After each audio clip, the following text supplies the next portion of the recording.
திருட்டுத்தனம் தேவையா அப்படின்ற அளவுக்கு தான் வாசுகியமாகவும் ராதிகாவும் நடந்துக்க போகிறாங்க. அப்படி என்ன திருட்டுத்தனம் பண்ண போகிறாங்க அப்படின்னு நினைக்கிறீங்களா? இதை தெரிஞ்சுக்கிறதுக்கு முன்னாடி என்னோட சேனலுக்கு மறக்காமல் சப்போர்ட் பண்ணி ஆதரவு தெரிவிங்க. அது மட்டும் இல்லாமல் இந்த வீடியோ பிடிச்சிருந்தா மறக்காமல் லைக் பண்ணி தெரிவிங்க. ராதிகாவும் வாசுகியம்மாவும் தனது வெட்டி ரோசத்தினால தனம் செஞ்ச சாப்பாடு நல்லாவே இல்லை அப்படின்னு சொல்லிட்டு போய் நைட்டு தூங்க போயிடறாங்க. இரவு நேரத்தில் அன்டைமில் ரொம்பவே பசி எடுக்க ஆரம்பிச்சிடுது. பசி தாங்க முடியாமல் என்ன பண்ணுறாங்கன்னா கிச்சனுக்கு வந்து பார்க்குறாங்க. தனம் செய்து வச்ச கடப்பாவும் அது மட்டும் இல்லாமல் இடியாப்பவும் செஞ்சு வச்சுருந்தாங்க. அந்த சாப்பாடு இருந்தது. இவங்களுக்குன்னே தனியாக தனம் எடுத்து வச்சுருந்தாங்க. சரி அப்படின்னு சொல்லிட்டு சாப்பாடு இருக்குன்னு சொல்லிட்டு திருட்டுத்தனமாக சாப்பிடவும் செய்கிறாங்க.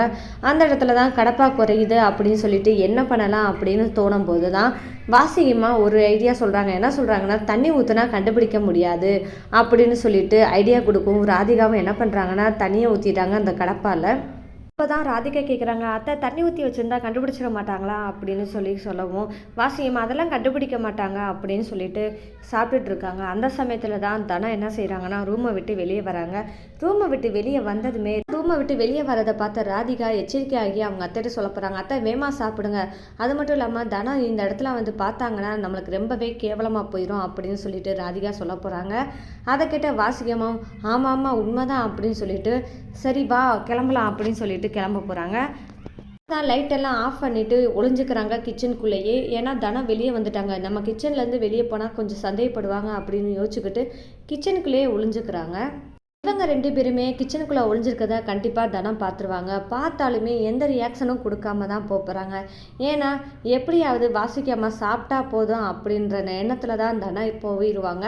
அதே சமயம் பூரணியும் ஓஹோ இவங்க இந்த திருட்டுத்தனம் தான் பண்ணுறாங்களோ அப்படின்னு சொல்லிட்டு இருக்கட்டும் காலையில் பார்த்துக்குறோம் அப்படின்னு சொல்லிட்டு பூரணியும் போயிடுவாங்க. மொத்தத்துக்கு இவங்க 2 பேரும் செஞ்ச திருட்டு வேலை தனத்துக்கும் தெரிஞ்சிருச்சு. அது மட்டும் இல்லாமல் பூரணிக்கும் தெரிஞ்சிருச்சு. காலையில் எழுந்ததுமே சாப்பாடு சாப்பிட போகும்போது கதிரேசன் என்ன பண்ணுவாங்கன்னா நேற்று இருந்த டேஸ்ட் இப்போ இல்லையே குறைஞ்சிருக்கே அப்படின்னு சொல்லிட்டு கதிரேசன் சொல்ல போகிறாங்க. அப்போ தான் வாசுகியமாக ஐயோ கண்டுபிடிச்சிருவாங்களோ அப்படின்னு சொல்லிட்டு ரொம்பவே பயப்படுறாங்க. அது மட்டும் இல்லாமல் ராதிகாவும் பயப்படுறா. அவங்க 2 பேரும் பயந்துட்டு இருக்கதை பார்த்ததுமே பூரணி என்ன சொல்லுவாங்கன்னா அதுவானே அந்த டேஸ்ட் குறைஞ்சதுக்கு காரணம் எனக்கு தெரியும் அப்படின்னு சொல்லி பூரணி சொல்ல போகிறாங்க. அப்போ 2 பேருமே அச்சச்சோ சொல்லிடுவாளோ அப்படின்னு பயந்துக்கிட்டே இருக்க போகிறாங்க. இனி வர எபிசோட் இந்த மாதிரி தாங்க இருக்க போது. கிச்சனில் தனம் வேலை பார்க்குறாங்க. வேலை பார்த்துட்டு இருக்கும்போது அந்த கடப்பா செய்யும்போது ஸ்மெல் ரொம்பவே சூப்பராக வருதுன்னு சொல்லிட்டு அந்த சமயத்தில் தான் கிச்சன் பக்கமாக வந்த கதிரேசனுக்கும் டக்ளஸுக்கும் இந்த வாசனை அவங்களுக்கு தெரியுது. அப்போ அவங்க யோசிக்கிறாங்க, ஏன்னா மாப்பிள்ள இது வரைக்கும் பூரிக்கு வைக்கிற எந்த குருமாவாக இருந்தாலும் நம்மளுக்கு தெரிஞ்சிடும், இந்த வாசனை கொஞ்சம் டிஃப்ரெண்ட்டாக இருக்கே வேறுபட்டதாக இருக்கே அப்படின்னு சொல்லி டக்ளஸ் மாமா கேட்குறாங்க. சரி வா கிச்சனுக்குள்ளே போய் கேட்போம் அப்படின்னு சொல்லிட்டு டக்ளஸ் போய் கேட்குறாங்க தனத்துக்கிட்ட. தங்கச்சிம்மா என்ன சாப்பாடு செய்கிற அப்படின்னு சொல்லி கேட்கும்போது இடியாப்பவும் கடப்பாவும் செய்கிறேன் அப்படின்னு சொல்கிறாங்க. அது மட்டும் இல்லாமல் நைட்டு டின்னருக்கு செய்கிறேன் அப்படின்னு சொல்லி ஆனால் பதில் சொல்லுவாங்க. அந்த நேரத்தில் தான் டக்ளஸ் கடப்பாவை கட்டப்பான்னு சொல்லிடுவாங்க. இதை கேட்ட கதிரேசன் அது கட்டப்பா இல்லை மாமா கடப்பா அப்படின்னு சொல்லிட்டு பதில் சொல்லுவாங்க. அப்போ தான் கதிரேசனும் டக்ளஸும் சரி வாமாம்மா போய் சாப்பிட போய் உட்காரலாம் அப்படின்னு சொல்லிட்டு போய் உட்கார போகிறாங்க.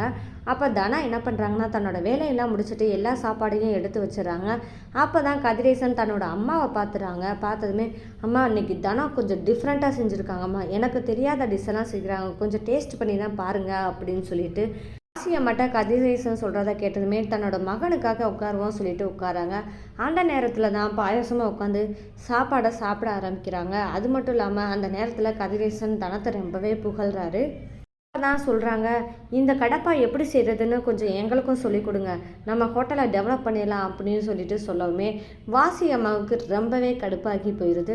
அந்த நேரம் சாப்பிட உட்காந்தவங்க எதடா சொல்லலாம் இவளை எப்படி கஷ்டப்படுத்தலாம் அப்படின்னு யோசிச்சுக்கிட்டு இருக்காங்க.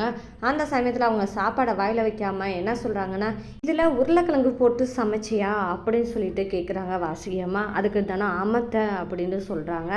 இதை கேட்ட வாசிகம்மா யாருனாலும் இப்படி செய்வாங்களா, உருளைக்கிழங்கு போட்டு இப்படி வைப்பாங்களா அப்படின்னு சொல்லிட்டு ரொம்பவே மட்டமாக பேசுகிறாங்க. அதை சாப்பிட்டு என் வயது கெட்டு போகவா அப்படின்னு சொல்லி வாசிகம்மா சொல்கிறாங்க. அந்த சமயத்தில் தான் ராதிகா என்ன செய்கிறாங்கன்னா சாப்பாடை வாயில் வச்சு பார்க்குறாங்க. அப்போ பார்த்தா டேஸ்ட்டாக இருக்குன்னு சொல்லிட்டு ஃபீல் பண்ணுறாங்க. அந்த இடத்துல வாசிகம்மா என்ன சொல்லிடுவாங்கன்னா எனக்கு அந்த சாப்பாடு வேணாம் அப்படின்னு சொல்லிட்டு எந்திரிப்பாங்க. அப்போ ராதிகாவும் எத்த இருங்கத்த சாப்பிட்டு போயிடலாம், நான் கொஞ்சம் சாப்பிட்டதுக்கு அப்புறம் சொல்லுவோம் அப்படின்னு சொல்லிட்டு ராதிகா சொல்லுவாள். உடனே உனக்கெல்லாம் வெக்கமா இல்லையா, எந்திரிடியா அப்படின்னு சொல்லிட்டு கிளம்புவாங்க 2 பேரும் சேர்ந்து. அப்போ தான் பாயாசத்தை ராதிகா முறைச்சி பார்ப்பான். ஏன்னா பாயாசம் நல்லாவே சாப்பிடுவார். எனக்கு சோறு தான் முக்கியம், எனக்கு வேறு எதுவும் முக்கியம் இல்லை அப்படின்ற அளவுக்கு பாயாசம் சாப்பிட்டுட்டு இருப்பார். எல்லாரும் சாப்பிட்டதும் தூங்க போயிடுறாங்க. அப்போ தான் தனம் கதிரேசன்ட்ட பேசணும்னு சொல்லிட்டு போகிறாங்க.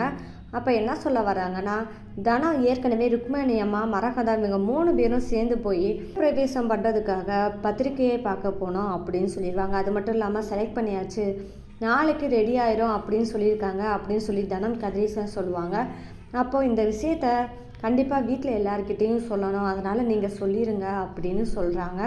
அப்போ தான் கதிரேசன் சொல்கிறாங்க, இல்லை தனமா இப்போ எதுவுமே யார்கிட்டையும் சொல்ல வேணாம், ஏன்னா அதுக்கு எதுனாலும் குத்தம் சொல்லிக்கிட்டே இருப்பாங்க, இது தேவையா அப்படின்னு சொல்லுவாங்க. அப்போ தான் தனம் சொல்லுவாங்க, ஏன்னா தான் இருந்தாலும் நம்ம குடும்பத்தில் இருக்கிறவங்களுக்கு கண்டிப்பாக இதை தெரிஞ்சே ஆகணும் அப்படின்னு சொல்லுவாங்க. தனம், ஆமாம் தனமா நீங்கள் சொல்கிறது உண்மைதான், ஆனால் இப்போ தெரிய வேணாம், கண்டிப்பாக சொல்லுவோம், ஆனால் இது சொன்னோம்னா இப்போ பிரச்சனையாகும் அப்படின்னு சொல்லிட்டு அதுக்கு எதுனாலும் சொல்லி உங்களை திட்டுவாங்க, இது தேவையான்னு கேட்பாங்க கதிரேசன்.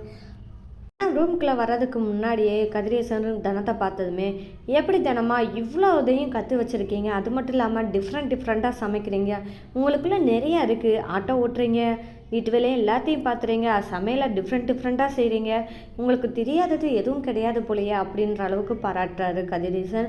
அப்போ தான் தனம் சொல்கிறாங்க, இதில் என்ன இருக்குது, எங்கள் அம்மா அப்பா வேலையை பார்க்கும்போது நான் தான் வீட்டில் எல்லா வேலையும் பார்க்கணும், அது மட்டும் இல்லாமல் சமையல் முதற்கொண்டு நான் தான் பார்ப்பேன், அப்படிங்கும்போது கொஞ்சம் கொஞ்சமாக கற்றுக்கிட்டது தான், அதுக்கு மட்டும் இல்லாமல் ஆன்லைனில் பார்த்து கற்றுக்கிடுவேன், கொஞ்சம் வெரைட்டியாக நான் டிஃப்ரெண்ட்டாக செய்யணும் அப்படின்னு செஞ்சும் பார்ப்பேன், அதனால தான் சார் எல்லாம் பெரிய விஷயமா நீங்கள் பேசுகிறீங்களே அப்படின்னு சொல்லிட்டு தனம் சொல்லுவாங்க. அந்த இடத்துல தான் கதிரேசன், தனம் இவ்வளோ சிம்பிளாக சொல்லிட்டீங்க, உங்களுக்குள்ளே எவ்வளோ திறமை இருக்குது, அறுசுவை அரசியே நீங்கள் தான் அப்படின்ற அளவுக்கு ரொம்பவே பாராட்டுவார் கதிரேசன்.